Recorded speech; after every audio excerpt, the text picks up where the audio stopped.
My lords and ladies, today I would share with you the tale of Sir Orfeo, a most noble English king, one who was wise and just, bold and valiant, generous and courteous. But above all that, Sir Orfeo was a harpist without parallel among men, and it is said that anyone who heard Sir Orfeo playing upon the harp thought themselves in heaven. Such sweet melody was in that harping.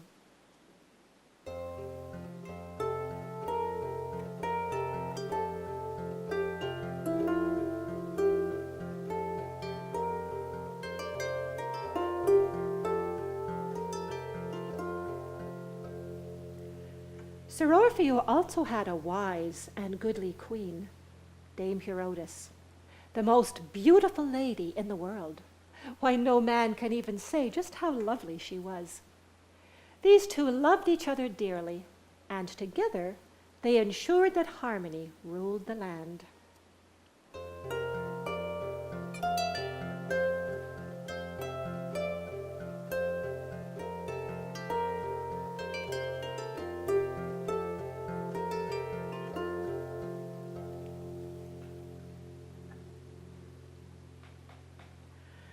One morning in May, when every field is full of flowers and blossoming trees perfume the air, the queen and her handmaidens went into the orchard to see the flowers and hear the birds.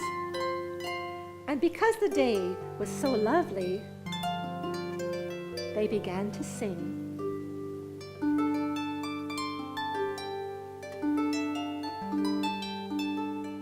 Rossignolé du bois joli, toi qui chantes le jour et la nuit. Rossignolé du bois joli, toi qui chantes le jour et la nuit. J'entends que tu dis dans ton joli chant, voici le printemps, où toute jeune fille va changer d'amant.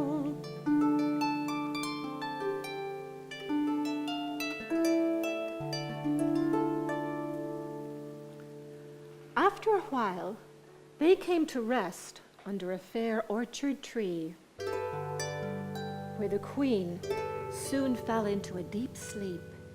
She slept so soundly that they dared not even awaken her, and so on she slept into the noonday, when suddenly she awoke, crying and screaming, and out of her mind with some unknown grief. She was taken to her chamber, where Orfeo rushed to see her. My dear heart, what is it? What ails you? Why, your face is as pale as death. Your skin is torn by your own nails.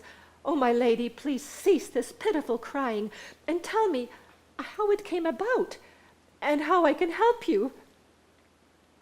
At last, she lay still, and she said, Alas, my lord Orfeo, since first we came together, there has never been any discord between us.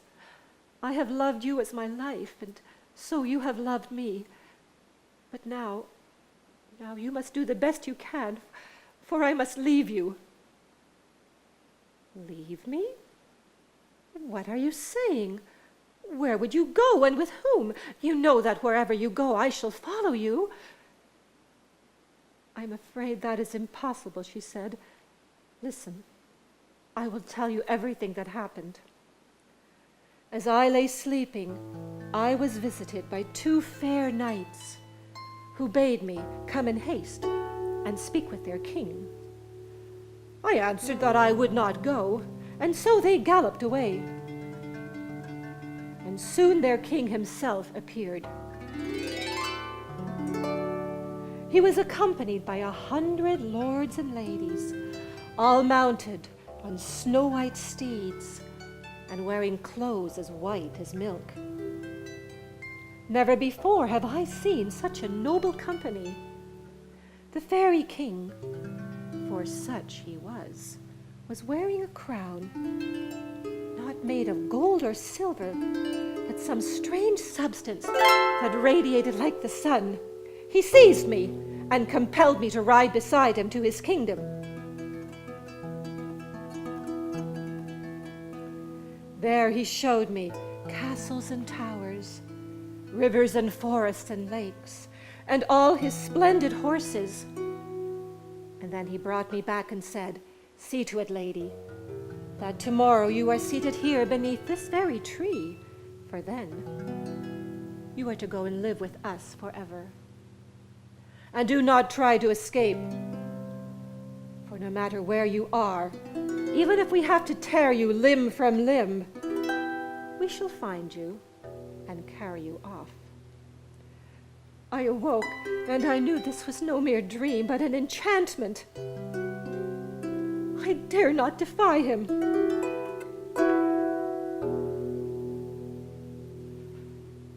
The next day, Orfeo gathered 100 of his best knights, and they surrounded the tree where the queen sat. They swore they would hold their guard and die to the last man before they allowed their queen to be taken from them. They waited and waited. All was quiet. All was still. Suddenly, Orfeo, standing near the tree, gave a cry. The queen had vanished, spirited away before their very eyes. The next day, Orfeo left the kingdom. He put on a pilgrim's mantle, and taking only his harp, he went out into the wilderness.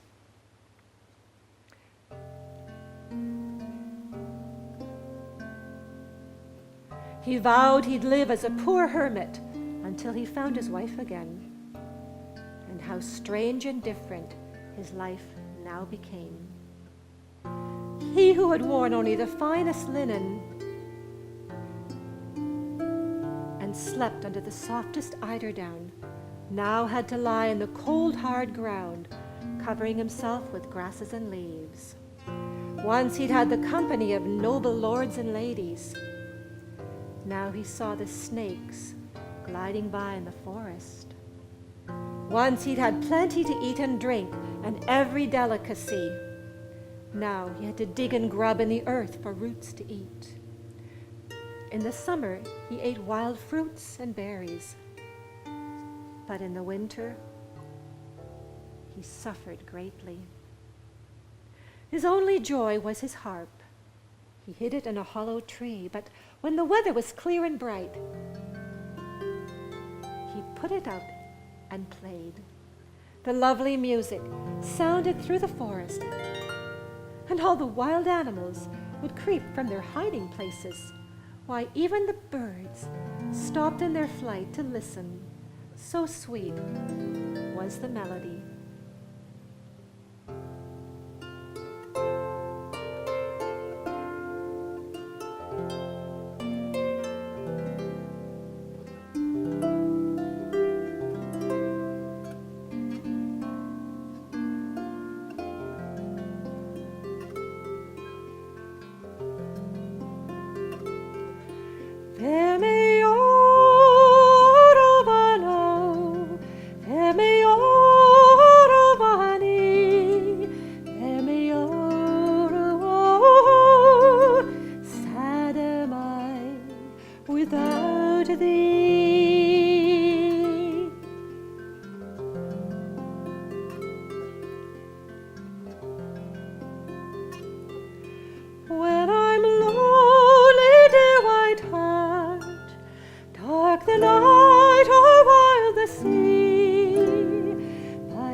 Orfeo met no other mortals in those long years of wandering, but sometimes on hot summer days,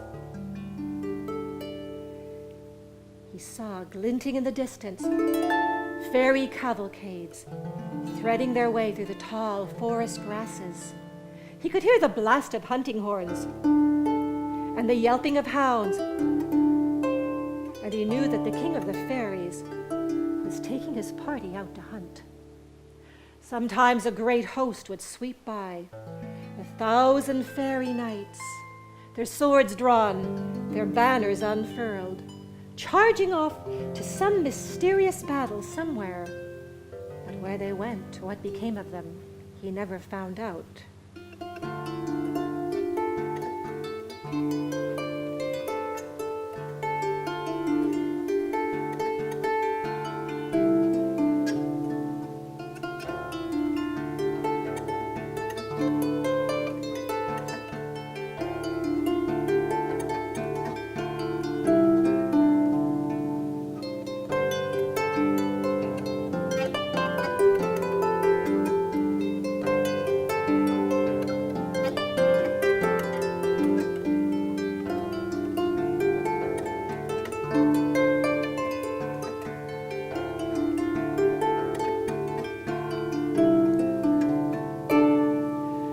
Sometimes Orfeo would hide in a deserted forest grove and watch as the fairies danced.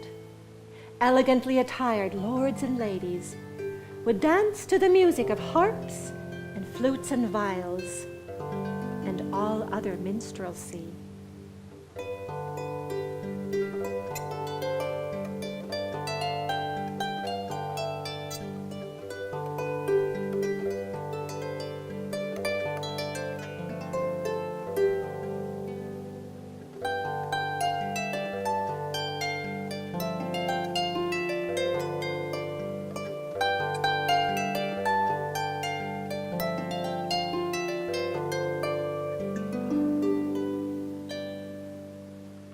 One day, Orfeo awoke to the cracking of twigs and the pounding of hoofbeats on the forest floor. Emerging out of the shadows was a procession of fairy huntresses. 60 ladies, not a man among them, each mounted on a snow-white steed, each with a silver-gray falcon perched on a gloved hand. One of the ladies stopped to look at the poor hermit that Orfeo had become, and suddenly he realized it was Euridice. The two of them gazed at each other in shock, and tears rose to their eyes. But before either of them could speak, the procession moved on, carrying Euridice with them. Orfeo seized his harp and followed. The huntresses rode on until they approached a tall black cliff, and then they rode through a crevice into the very rock. Orfeo followed. Inside the cavern, it was as dark as night. Orfeo stumbled and groped his way through the darkness, guided only by the clatter of hoofbeats, when suddenly light stung his eyes, and he found himself in a fair green land. Ahead of him was a magnificent royal castle. Its outer walls shone like crystal. Gold and precious gems adorned the pillars and posts. He saw the ladies ride over a drawbridge into the castle, and so he knocked at the gate. The porter asked him what he wanted. "On my word," said Orfeo, "I am a minstrel, and I have come to entertain your lord, if he be willing to listen." The porter opened the gate and led him inside, and Orfeo was able to look around him. In the courtyard were many folk believed to have died, but folk who were not dead. All were frozen like statues in the position they'd been in before the fairies carried them off. And under an orchard tree, identical to the one in his kingdom, lay Dame Euridice, asleep and dreaming. After he had seen all these marvels, Sir Orfeo entered the great hall where the king of the fairies sat on his throne. The king's robes and the throne shone so brightly that Orfeo could hardly bear to look at them. He bowed low before the fairy king. The fairy king looked with displeasure at the gaunt, ragged figure in front of him. "Who are you? Neither I nor any of my company sent for you.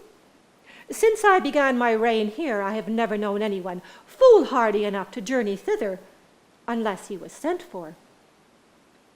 "My lord," said Orfeo, "I am a minstrel, and it is the custom among us to visit many a great lord's house. Even if we are not welcome, we must offer to make music." And then Sir Orfeo took his harp, and he tuned it.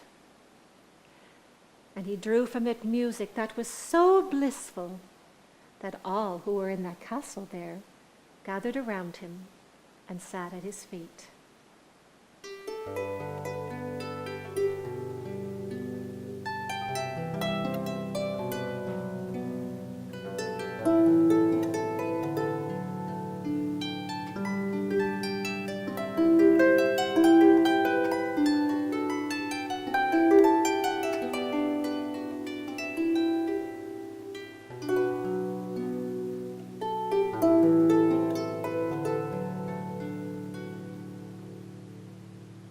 After the last notes of the harp died away, the king sat silently for a while, for he was greatly moved by Orfeo's playing. And finally he said, "Minstrel, your playing pleases me greatly. Ask of me what you will, and if it is in my power, I shall grant it to you." "Oh, my lord, I beseech you," said Lord Orfeo, "please give me the lady with the beautiful face lying under the orchard tree." "No," spoke the king, "that request is impossible. Why, she is so lovely, without a blemish, and you so gaunt and ragged. It would be a terrible thing to see her in your company." "My lord, noble king," said Orfeo, "it would be more terrible still to hear a broken promise from your lips. You said I should have whatever I asked for. Surely you will keep your word." "Well then," sighed the king, "since it must be so, take her by the hand and go. I wish you the joy of her." Then Sir Orfeo knelt, and he thanked him exceedingly.